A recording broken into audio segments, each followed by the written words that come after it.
Picture the scene.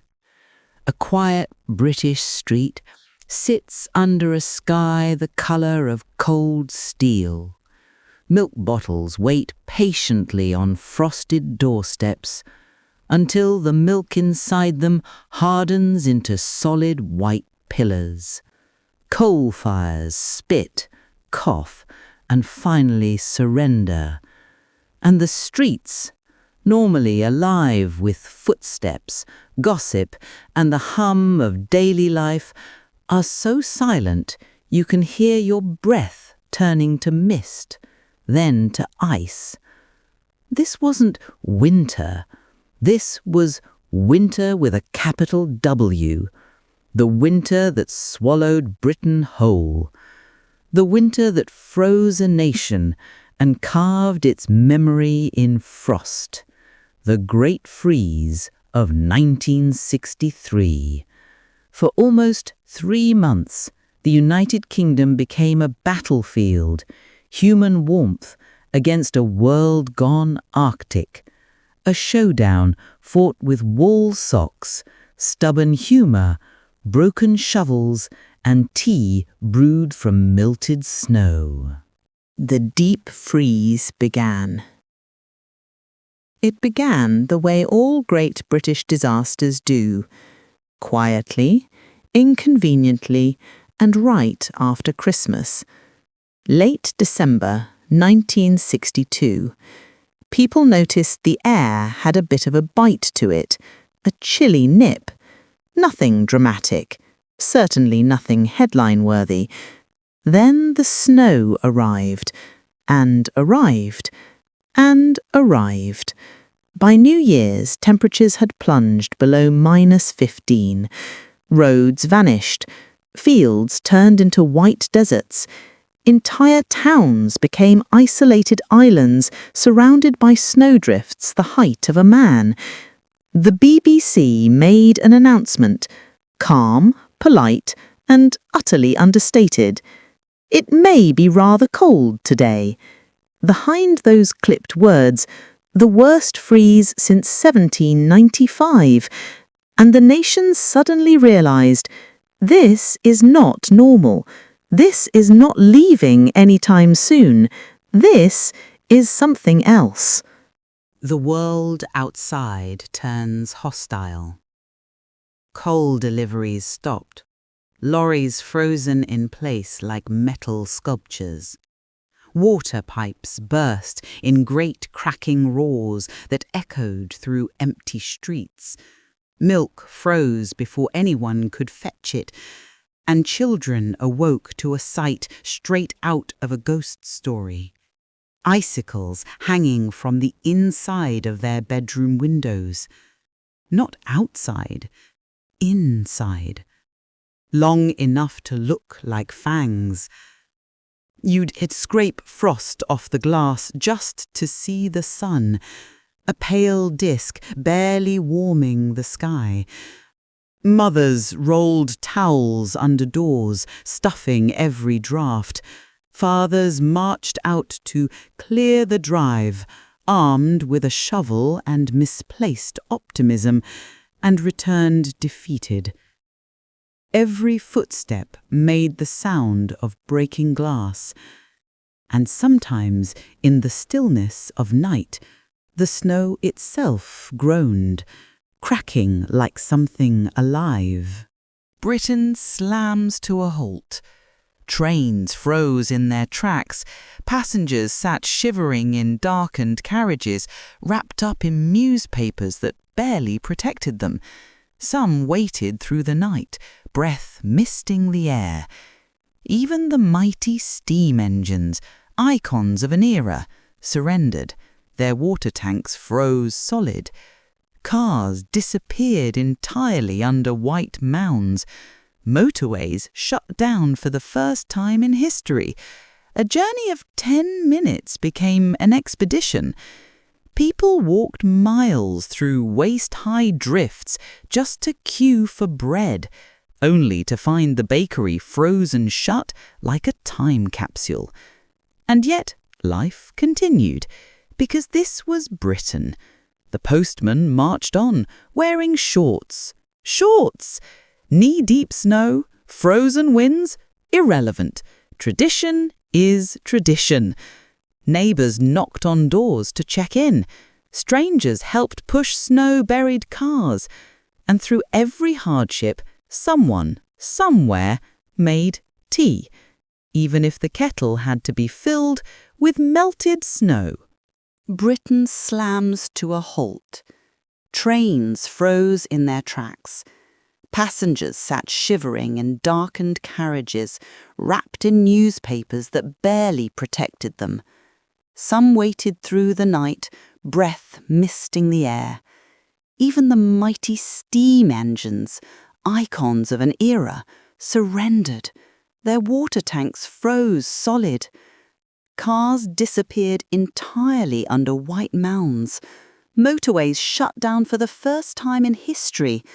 A journey of 10 minutes became an expedition.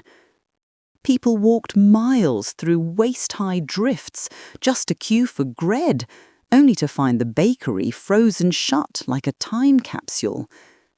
And yet, life continued. Because this was Britain. The postman marched on, wearing shorts. Shorts! Knee-deep snow, frozen winds, irrelevant. Tradition is tradition. Neighbors knocked on doors to check in. Strangers helped push snow-buried cars. And through every hardship, someone, somewhere made tea, even if the kettle had to be filled with melted snow. Inside, the kingdom of one fireplace.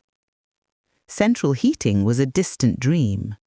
Homes relied on a single coal fire to warm the entire house, or at least pretend to. Families crowded into the living room, wrapped in blankets, scarves, and sweaters that hadn't matched since 1948. Your breath steamed even indoors. When coal ran low, people burned whatever would catch.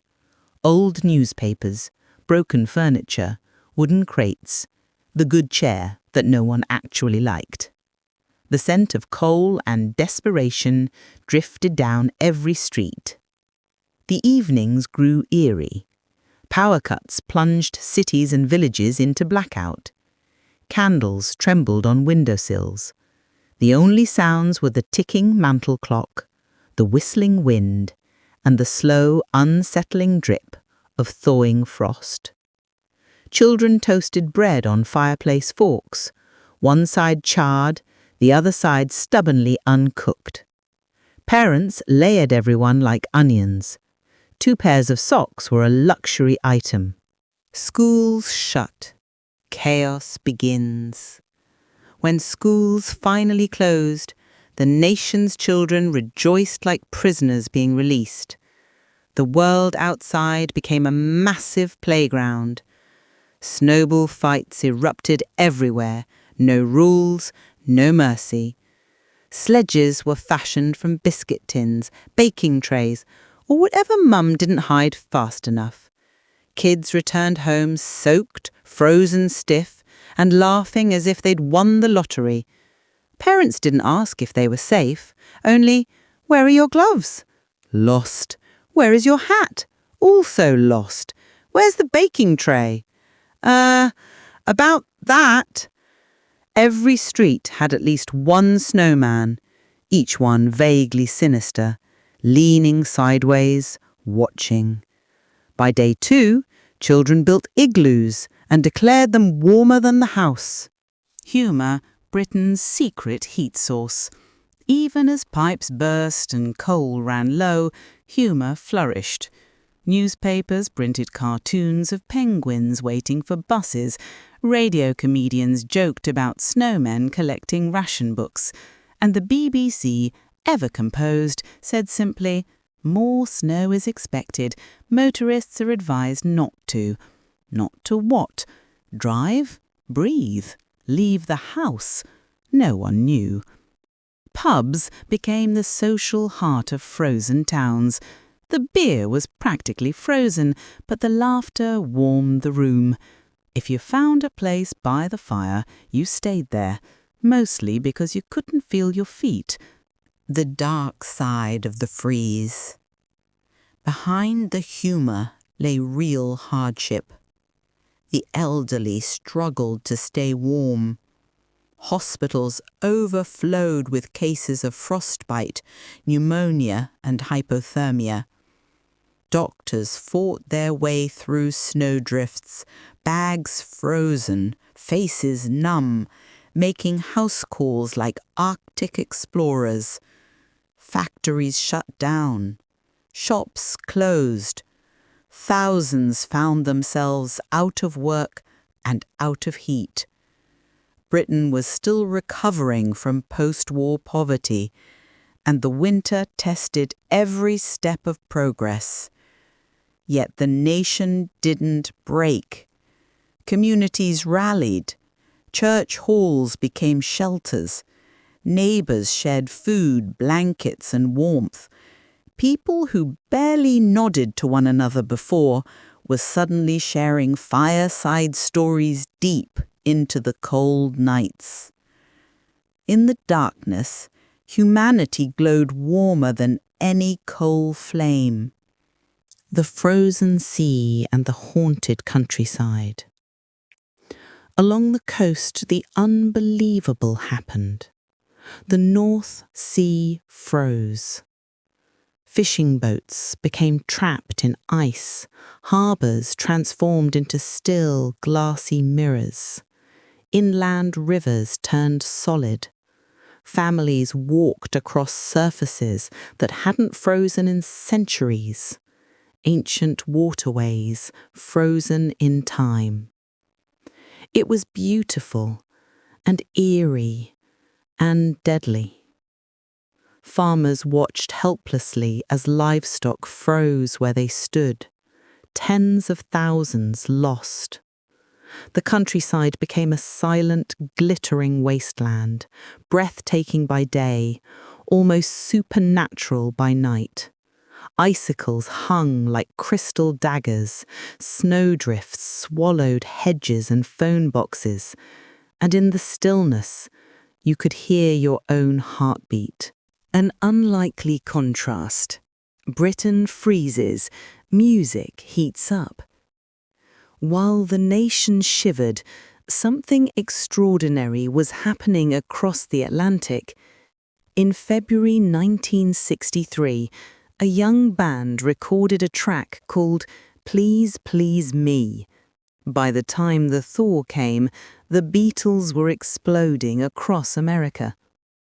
A frozen old Britain and a new electrifying Britain coexisted for a brief, surreal moment. Most people didn't care. At that point, warmth was the only revolution they wanted. Picture houses filled up, not for the films, but for the heating. Church halls served soup and blankets. People talked again, laughed again, connected again. The freeze took many things, but it gave back community. The thaw and the first breath of spring. March arrived softly. Slowly, almost shyly, the ice began to loosen its grip. Roads peeked through the slush. Roofs stripped steadily, like applause from above. Delivery lorries rolled through town again, greeted like triumphant heroes. When the milk arrived unfrozen, people cheered. The post came through. Pipes burst one last time in protest, and the air finally smelled of damp earth instead of coal smoke. Flowers looked brighter that spring. Tea tasted richer. Life itself felt earned. Birds sang as if celebrating survival. By Easter, the Great Freeze was melting into memory, but a memory no one would ever forget. The winter that molded a generation. Ask anyone who lived through 1963, and they'll tell you the same thing. It was cold beyond imagination. It was tough. It was beautiful. It was unifying. There were no smartphones, no central heating, no delivery apps. But there was resilience, humor, community, human warmth stronger than any blizzard. People checked on neighbors. Families gathered around a single flame. Stories were shared that would last a lifetime.